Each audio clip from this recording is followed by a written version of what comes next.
How's it going, everyone? With the first day of OTAs wrapping up, we have a bit of some injury update. I'll do a later video of pretty much all the things that happen in the OTAs, but kind of just want to talk about the injuries that are we were kind of looking at going into this and some that we've observed. So first off, Christian Watson and Eric Stokes were kind of two big injuries with the hamstrings that we're kind of looking at. They were both full go going into this. Their hammies look good. They didn't pull anything during this first OTA.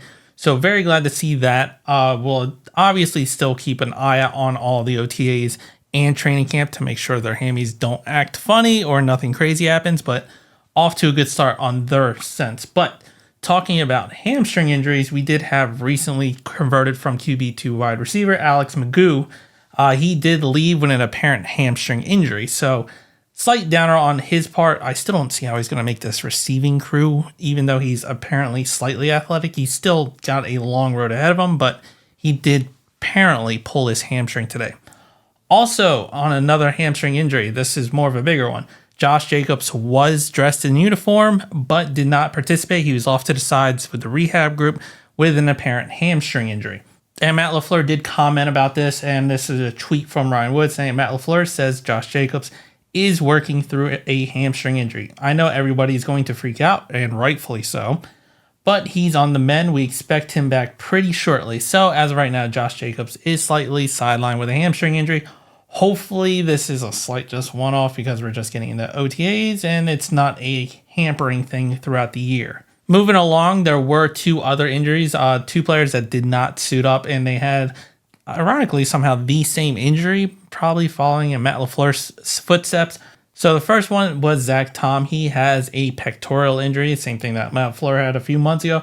He had a pec injury, and so did Tucker Kraft. So both did not participate, and they will be out. Now, Matt LaFleur did talk about it, and it said that it's an unfortunate coincidence, but they anticipate him being back for camp. So hopefully both of them will be back, at least at the start of training camp, if not at least during training camp. So nothing that's going to sideline them for too long. And then lastly, this is actually more of a good news. Wanted to end it on great news, really.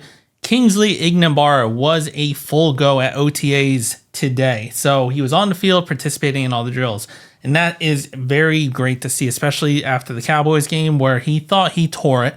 And we were all under the assumption that he tore his ACL and would probably need surgery.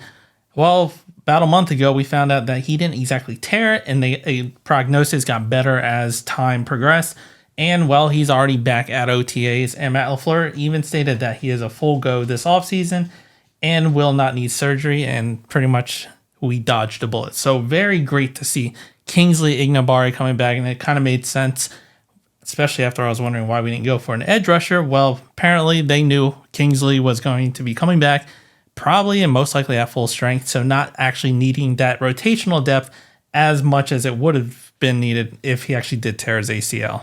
But just coming out with an injury update of some of the players and some of the other players that we're kind of concerned with, mainly Christian Watson and Eric Stokes, and how they're trending along with their first day at OTAs.